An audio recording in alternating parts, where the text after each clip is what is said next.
సాయిరామ్. ఓం శ్రీ దత్తాయ గురువే నమః. శ్రీ శ్రీపాద శ్రీ వల్లభాయ నమః. శ్రీ నృసింహ సరస్వత్యై నమః. ఓం శ్రీ స్వామి సమర్థాయ నమః. సోమవార వ్రతము. దత్తాత్రేయుని భార్య అభినవ సావిత్రి శ్రీ నరసింహ సరస్వతి సార్వభౌములతో, సద్గురు సార్వభౌమ, మీరు నాకేదేని ఒక మంత్రమును ఉపదేశించుము, మిమ్ములను గురుధ్యానము సలుపుచు మదిలో నిలుపుకొనుదును అనెను. అందులకు శ్రీ గురుదేవులు, స్త్రీలకు మంత్రోపదేశము చేయరాదు, భర్తను మించిన దేవుడు లేడు, భర్త సేవయే స్త్రీలకు పరమధర్మము. పూర్వము శుక్రాచార్యుడు తన కూతురగు దేవయానికి మృత సంజీవని విద్యను ఉపదేశమొసగెను. ఆ మంత్ర ప్రభావమున ఆమె తన తండ్రి కడుపున చచ్చి బూడిద అయి మద్యమున కలిసిన కచుని బ్రతికింపదలిచినది.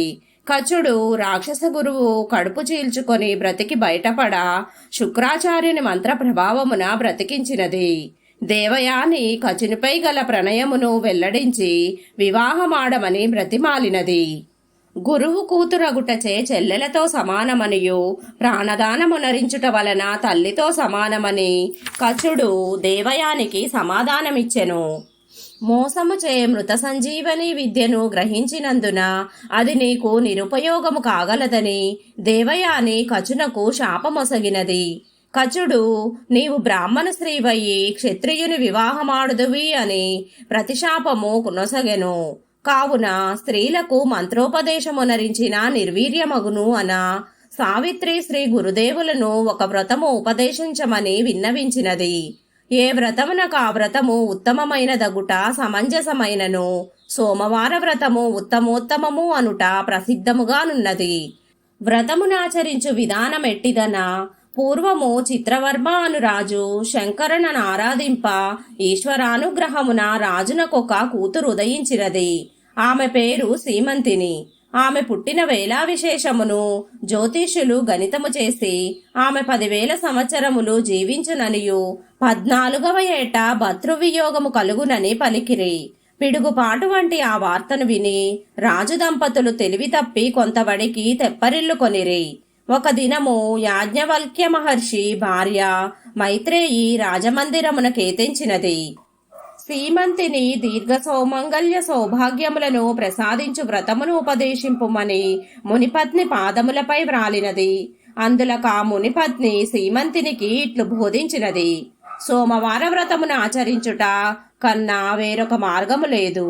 ఆ వ్రత విధానమెట్టిదన, సోమవారం నాడు ఉపవాసము సల్పవలయును, లేదా పగలంతయు ఏమియును భుజింపక ప్రదోష వేళ శివుని పూజించి నక్షత్రోదయమైనంతనే భుజింపవలయును.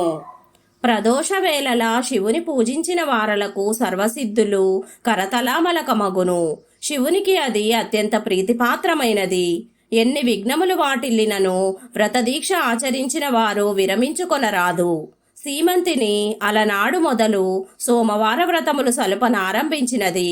యుక్త వయస్కురాలైనంతనే తల్లిదండ్రులు ఆమెను నలుని వంశములోని వాడైన ఇంద్రసేన మహారాజు కుమారుడగు చిత్రాంగదునకిచ్చి వివాహము సలిపిరి. పెండ్లి అయిన క్రొత్తలో చిత్రాంగదుడు అత్తవారింటనున్న వేళల యమునా నది యందు జలక్రీడలకై పడవనెక్కి విహరింప నావ నట్టేట మునిగినది. బెస్తవారలు ఊరివారలు రాజభటులు చిత్రాంగదుని శరీరమునకై శోధించిరి. ప్రయోజనము లేదాయను. సీమంతిని తల్లిదండ్రులు కన్నీరు మున్నీరుగా ఏడ్చిరి. సీమంతిని సహగమనమునకు ఉద్యమింప భర్త శరీరము లేని సహగమనము నిషిద్ధమని పెద్దలు అధిక్షేపించిరి. సీమంతిని సోమవారములు ఉపవసించు ప్రదోష వేళల శివారాధనమును ఏమరక భక్తి శ్రద్ధలతో ఆచరించుచుండినది. ఇది ఇట్లుండా నదిలో మునిగిన చిత్రాంగదుని నాగకన్యలు చూసి అమృతమును త్రావించి నాగలోకమునకు కొనిపోయిరి. నాగరాజు చిత్రాంగదుని రూపురేఖలు సౌజన్య సౌశీల్యమును విని అతనిని తన కడకు రావించుకొని నాగలోకముననే ఉండమనెను. చిత్రాంగదుడు కన్న తల్లిదండ్రులు, కట్టుకున్న భార్య, బిడ్డనిచ్చిన అత్తమామలు తనకై క్షోభించుచు ఆరాటము నొందుచుందురని తన పరిస్థితిని నాగరాజు హృదయము ద్రవించునట్లు విన్నవించెను.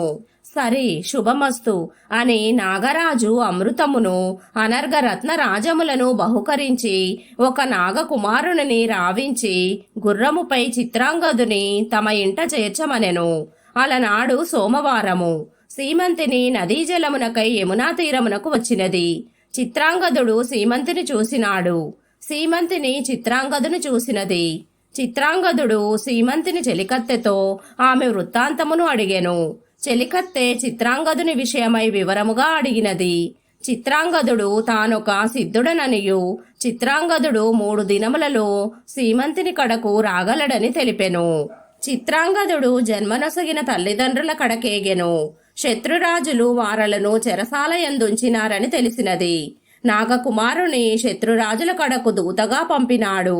నాగకుమారుని చూసినంతనే శత్రురాజులు ఇంద్రసేన మహారాజును భార్యా సమేతముగా బంధ విమోచనము గావించి క్షమాపణ కోరుకొనిరి.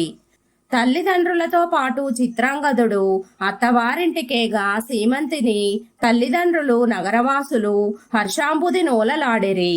చిత్రాంగదుడు సీమంతిని చేరదీసుకొని అమృతమును త్రావించి పాతాళలోకము నుండి కొని తెచ్చిన అమూల్య రత్నహారములను ఒసగెను. సీమంతిని చిత్రాంగదులు 10,000 ఏండ్లు అమృత పానాభి విశేషమున ముసలితనము అనునది లేక ముచ్చట మీర హాయిగా ఉండిరి. స్త్రీ పురుషులకు సోమవార వ్రతమునకు మించినది లేదు. ఓం సాయిరాం. జై గురుదత్త. శ్రీ గురుదత్త.